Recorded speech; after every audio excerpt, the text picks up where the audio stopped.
말씀은 요한복음입니다. 요한복음 1장 14절 신약성경 142페이지입니다. 요한복음 1장 14절 신약성경 142페이지에 있습니다. 우리는요 지금 사도신경을 지난주부터 해보고 있습니다. 사도신경을 통해서 우리는 내가 믿는 것이 무엇이고 또 그 믿는 것을 우리가 확실히 알고 믿을 때 우리의 신앙, 우리의 믿음 생활은 굳건한 반석 위에 세운 집과 같이 될 것입니다. 그리고 중요한 것은요, 우리가 믿는다라고 고백하는 그 사도신경의 여러분 고백들이 있지 않습니까? 하나님으로부터 우리 성도의 교제까지 나오는 쭉 나오는 그 여러분 고백들은 제가 사도신경이 어떻게 만들어졌냐를 첫 시간에 잠깐 말씀드렸을 때 이것이 교부 시대부터 초대교부터 조금씩 내려오다가 그것이 완전히 정립이 된 게 16세기라고 말씀을 드렸잖아요. 그렇죠? 그러면 우리가 흔히 생각할 때, 그러니까 이게 그 오랜 시간 동안 사도들도부터 시작을 해갖고 그 초대교부터 시작을 해갖고 점점 좀 시간이 지나면서 많은 사람들이 우리가 이것을 믿자 이렇게 했으니까 신앙의 전통이구나라고 우리가 생각할 수 있지만 여러분, 이 사도신경의 고백들은요, 단순히 사람들의 신념이나 사상 그리고 확신, 신앙의 전통이 아닙니다. 사도신경에 나오는 모든 고백들은요, 모두 그 성경에 하나님의 말씀에 근거를 두고 있습니다.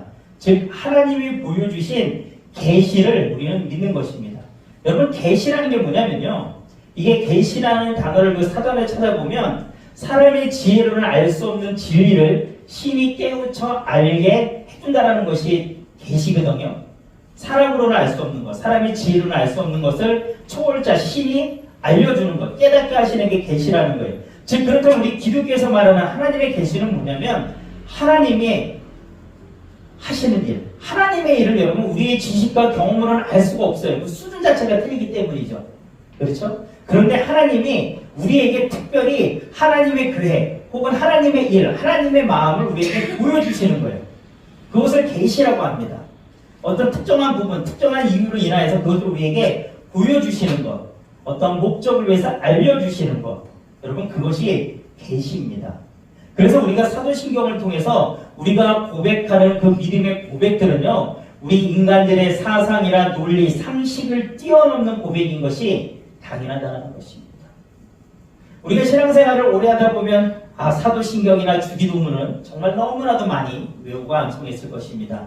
그래서 우리가 그냥 무심코 툭 누르면 쭉쭉쭉 나올 수 있죠. 하지만 여러분, 내가 예수님을 믿지 않았을 때 그리고 우리가 지금 예수님을 믿지 않는 사람들에게 가서 여러분 사도신경의 고백을 한번 보여줘 보십시오. 그래서 나는 이런 고백을 믿습니다라고 얘기를 하면 여러분 사람들이 어떤 반응을 보일까요? 이게 뭐야? 이런 동맹랑한 여러분 그렇게 얘기할 문장들이 참 많습니다. 그런데 우리는 그것을 믿는다라고 고백합니다. 여러분 우리가 믿는다라고 고백할 때 그 고백들이 사도신경에 나오는 고백들이 여러분 우리의 사상이나 논리, 상식적에 맞지 않아요. 하지만 우리는 그것을 믿음으로 고백합니다. 왜냐하면 하나님이 그것들을 옳다라고 맞다라고 우리에게 계시해 주셨기 때문에 보여주셨기 때문에 성경을 통해서 말씀해 주셨기 때문에 우리는 그것을 믿는다라고 나는 이런 것을 믿는 사람이라고 고백하는 것입니다. 사도신경은요 삼위의 하나님 성부 하나님, 성자, 예수님, 성령 하나님 여러분 이 삼위의 하나님에 대한 내용을 80개 원어로 보면 80개의 단어로 요약을 하고 있다고 합니다. 그 중에서 우리가 하나님이라고 하는 성부 하나님에 관련된 단어는 9개 단어예요. 그런데 우리가 오늘부터 살펴볼 그리고 성령 하나님에 관련된 단어는 3단어. 그런데 우리가 오늘부터 살펴볼 성자 예수님에 관련된 단어는 여러분 몇 단어를 사용하고 계신지 아십니까? 68개의 단어를 사용하고 있습니다. 이거는요 이만큼 우리의 신앙 가운데서 예수님에 대한 신앙 고백이 차지하는 비중이 굉장히 크다는 것을 알 수 있어요. 또한 여러분 실제로도요 사탄이 우리를 가장 많이 공격하는 것 여러분 바로 예수님에 관련된 부분입니다. 우리를 가장 많이 미혹하는 부분 예수님에 관련된 부분입니다. 여러분 우리가 요즘 우리 주변에 널리 알려있는 이단들 참 많이 있잖아요. 뭐 통일교라든지 신천지라든지 JMS라든지 뭐 많이 있죠, 여러분. 여러분 그 사람들이 얘기하는 일반적인 표현이 뭡니까, 여러분? 자기가 재림 예수, 자칭 예수, 여러분. 자기가 예수라고 그러지, 여러분 자기를 하나님이라고 하는 사람은 없습니다. 그러니까 여러분 그 이단들의 여러분에서도 가장 공격을 많이 당하기 쉬운, 그들이 가장 많이 공격하는 부분이 예수님에 관련된 부분이라는 거예요.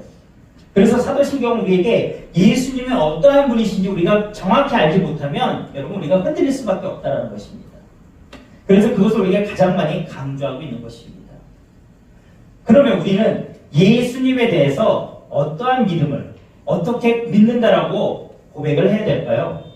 첫 번째는요, 예수님께서 하나님의 유일하신 아들이심을 여러분 우리는 믿어야 합니다. 예수님께서 하나님의 유일하신 아들이심을 믿는 것.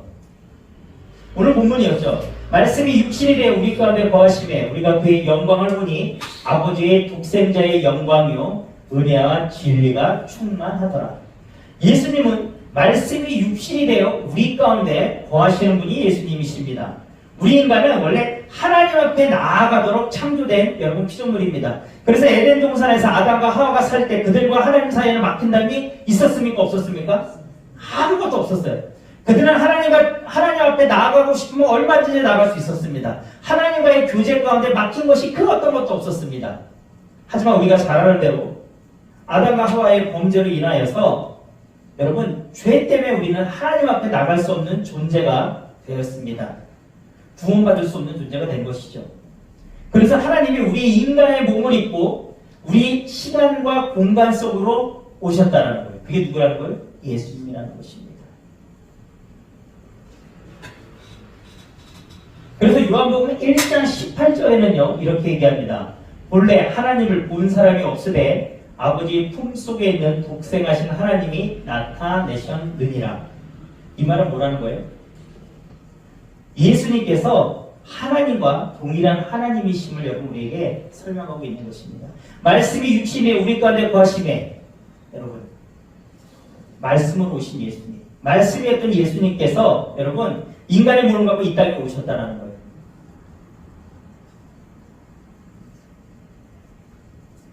우리가 그래서 이 고백을 할 때 예수님이 하나님의 유일하신 아들입니다라고 고백을 할 때 여러분 우리의 고백은요 신학적으로는 어떤 그 의미가 담겨있는 고백이냐면 성부 하나님이나 성자 예수님은 모두 영원부터 존재한 분이십니다. 그리고 성자 예수님은 성부 하나님과 동일한 존재시며 동일하게 영원하시며 동일한 영광을 지니고 계신 분이십니다. 그러므로 성자 예수님은 성부 하나님과 동일한 하나님이시며 아버지의 위엄과 신성에 조금도 차이가 없습니다. 라고 신학적으로는 얘기를 한다는 거예요. 자, 이거를 쉽게 표현하면 다시 한번 말씀드리면 뭐예요? 하나님과 예수님은 어떻다라는 거예요? 동등한 분이시라는 거예요. 한 분이시라는 것입니다. 근데 우리의 표현이 그래야 하나님 아버지, 성부 하나님, 성자 예수님 하니까 우리는 하나님이 예수님을 낳았구나. 그래갖고 하나님 있고 그 밑에 예수님. 여러분 우리는 이렇게 생각하기 쉽다라는 것이죠. 근데 여러분 이것은 일종의 비유적인 말이고 이게 참 삼위일체를 설명한다는 게 사실은 굉장히 어려워요. 왜 어렵냐면 삼위일체는 우리 인간사에 여러분 그 모델이 없기 때문이에요. 여러분 그렇게 가능한 존재 자체가 없기 때문에 여러분 참 말로 설명하기가 참 어렵습니다. 근데 성경은 우리에게 분명히 알려주고 계세요.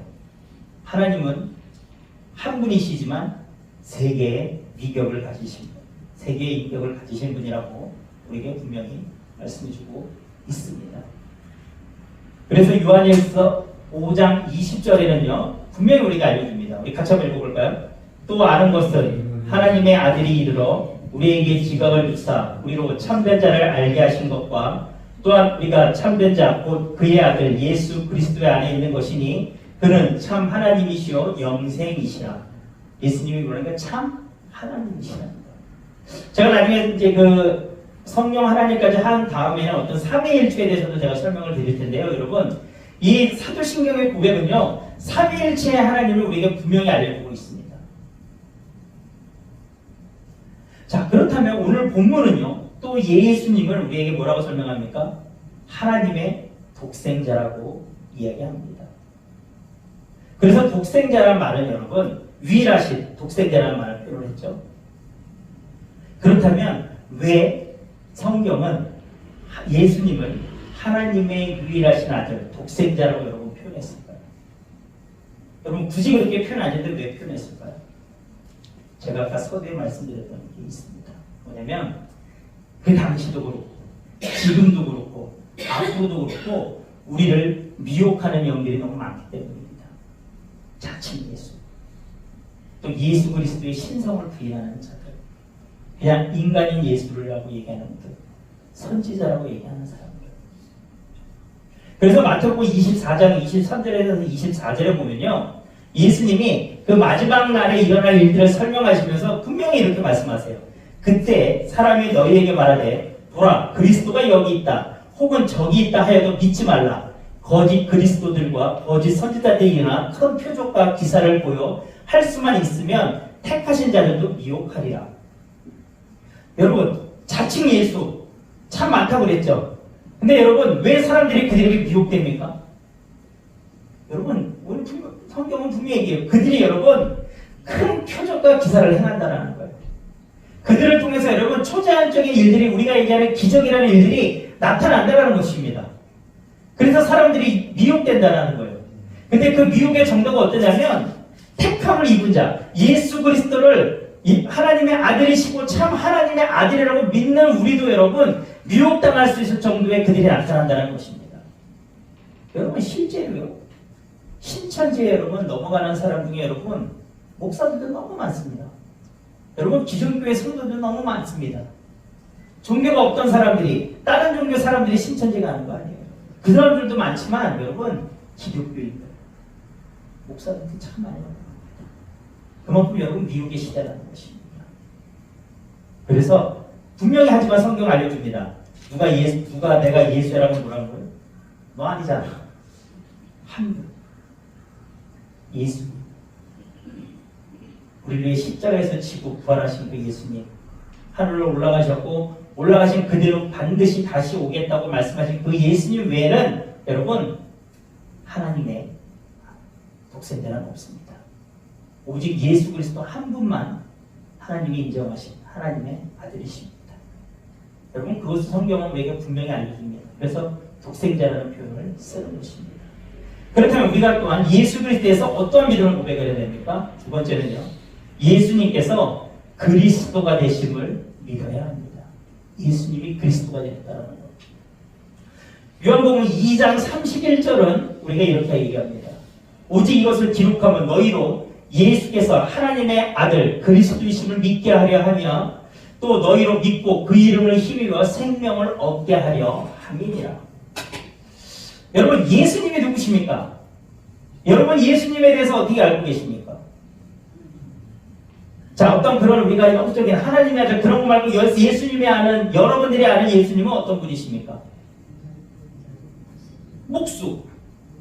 그렇죠? 직업은 목수였고 약 2000년 전쯤에 베들레헴에서 태어났죠. 마을간에서 태어나서 어디에 누워있어요? 말구에 누이셨던 분.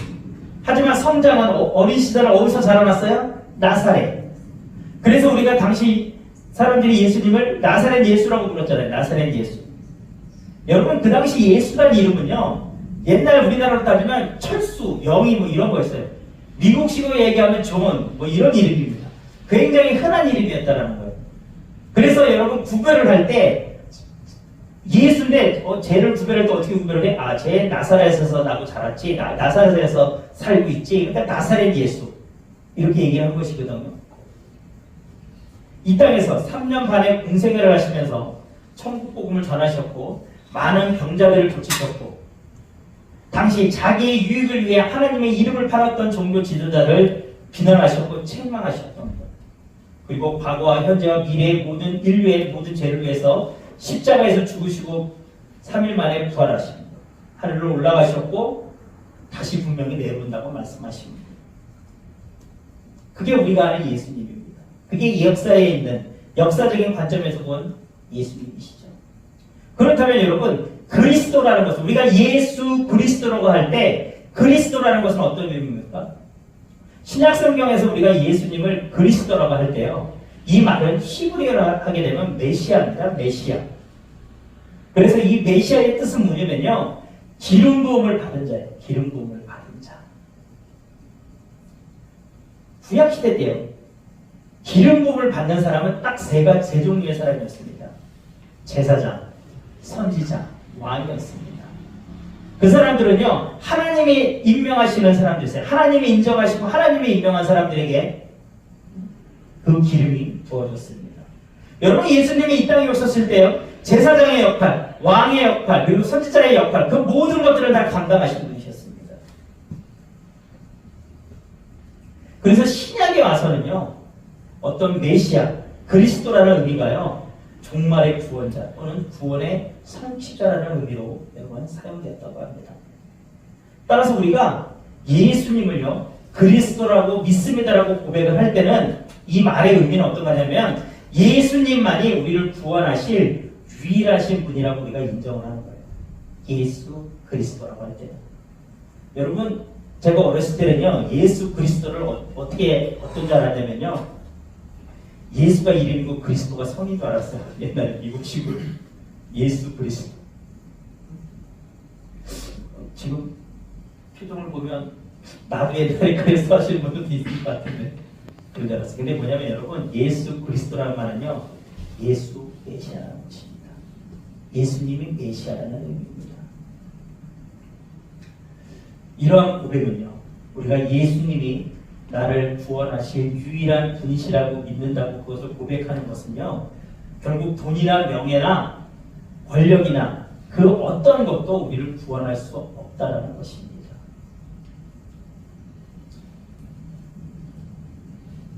예수님이 하나님의 유일하신 아들이시고 그 예수님이 메시아라는 것, 우리에게 굉장한 중요한 고백입니다.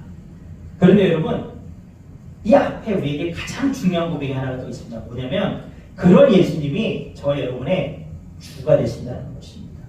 주님이 되신다는 것입니다.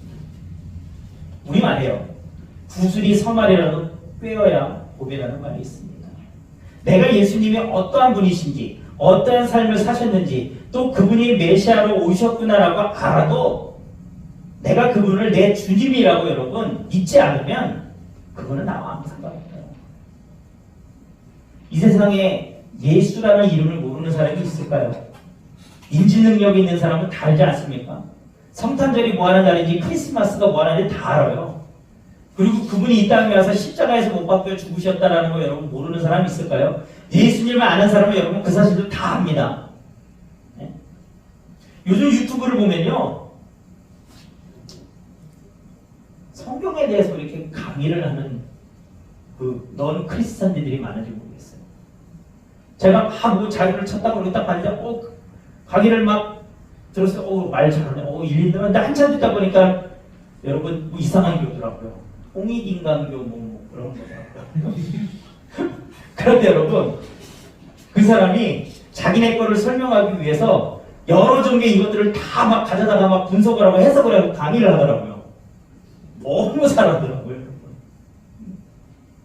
그리고 제가 여러 번 얘기했지만, 돌 비비는 먹고 있어. 여러분, 요한복음 강의합니다. 근데 여러분, 그 사람들이 예수님을 알죠. 예수님에 대해서 어떤 분이신지 알게 된 강의도 하죠. 그런데 그분들에게 예수님이 주님이 되시나요? 아닙니다. 그분들에게 예수님은 주님이 아니에요. 그냥 지식 속에 있는 사람일 뿐입니다. 우리가 예수님을요, 주님이라고 고백하는 것은요, 갈라디아서 2장 20절에 내가 그리스도와 함께 십자가에 못 박혔나니 그런즉 이제는 내가 사는 것이 아니요 오직 내 안에 그리스도께서 사시는 것이라. 이제 내가 육체 가운데 사는 것은 나를 사랑하사 나를 위하여 자기 자신을 버리신 하나님의 아들을 믿는 믿음 안에서 사는 것이라. 죄인이었던 내가 하나님의 은혜로 예수님이 우리의 죄를 지고 십자가에서 못 박히셨을 때 나도 같이 십자가에 못 박혔고, 예수님이 다시 사셨을 때 저와 여러분도 같이 살았기 때문에 다시 사는 나는 이전의 죄인의 모습으로 사는 내가 아니라 예수님 안에서 예수님과 함께 예수님을 모시고 여러분 예수님의 말씀대로 사는 것을 말합니다. 내 뜻대로 사는 것이 아니라 예수님을 인격적으로 만나고 그래서 예수님이 내 주인이 되셔서 나를 이끄시는 대로 하나님의 자녀로 예수님의 제자로 천국의 백성으로 살아가는 것을 믿는다는 것입니다. 여러분 이 고백이 내가 예수님이 예수 그리스도가 내 주님이십니다 라고 고백할 때 여러분 우리의 삶은 이렇게 변화되는 것입니다. 우리가 하나님을 인격적으로 만난다는 것, 예수님을 인격적으로 만난다는 것 참 많이 듣는 얘기죠. 여러분 신앙생활 하다 보면 그 얘기 한두 번 이상 다 들어보셨습니다. 우리가 하나님을 인격적으로 만나야 합니다. 예수님을 인격적으로 만나야 합니다. 참 많이 들은 얘기입니다. 근데 여러분 예수님을 하나님을 인격적으로 만난다는 게 무슨 얘기입니까? 어떻게 인격적으로 만납니까? 설명하라면 설명이 안 되는 경우가 참 많아요. 설명이 안 되면 내 안에 정립이 안 돼 있다는 얘기고 내가 하나님과의 인격적인 관계를 맺는 거에 대해 좀 어려운 상황이 있다는 거예요. 자, 한번 생각을 해볼까요, 여러분? 인격적인 관계를 맺는다라는 것. 우리가 인간과 인간 사이에서 인격적인 관계를 맺는다라는 걸 쉽게 설명하면 뭡니까? 교제하는 것을 이야기하죠. 그렇죠? 그런데 하나님과 인격적인 관계, 우리가 누군가와의 관계를 맺는다고 할 때는요, 단순히 그냥 그 사람을 아는 것이 아니라 그 사람과 대화하며 끊임없이 주고받으며 끊임없이 교제를 나누며 그 사람을 점점점 깊이 알아가는 것을 이야기합니다. 여러분 우리가 하나님과 만나는 것도 하나님과 인격적인 만남을 갖는다는 것도 여러분 그런 의미입니다. 1차적으로 하나님은 우리에게 말씀으로 역사하십니다.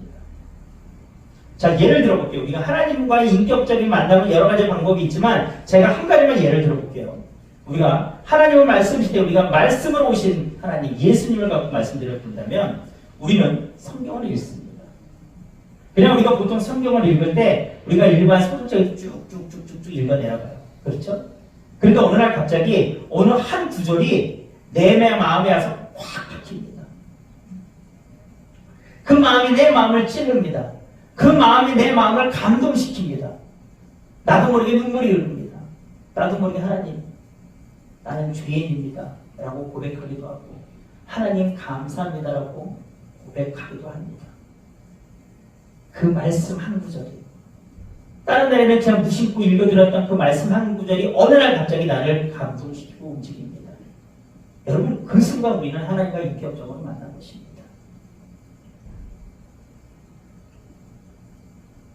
이런 사람들은요 하나님을 인격적으로 만난 사람 예수님을 인격적으로 만난 사람은요 한 가지 특징이 있어요. 어떤 특징이냐면 예수님의 십자가에 구속하신 예수님이 십자가에서 죽으신 것이 여러분 나를 위해 죽으셨다라고 여러분 믿어지는 것입니다. 믿어지는 것이에요. 어떤 논리로 믿어지는 것이 아니라 여러분 그것이 그냥 내 마음에 확 박히는 것입니다.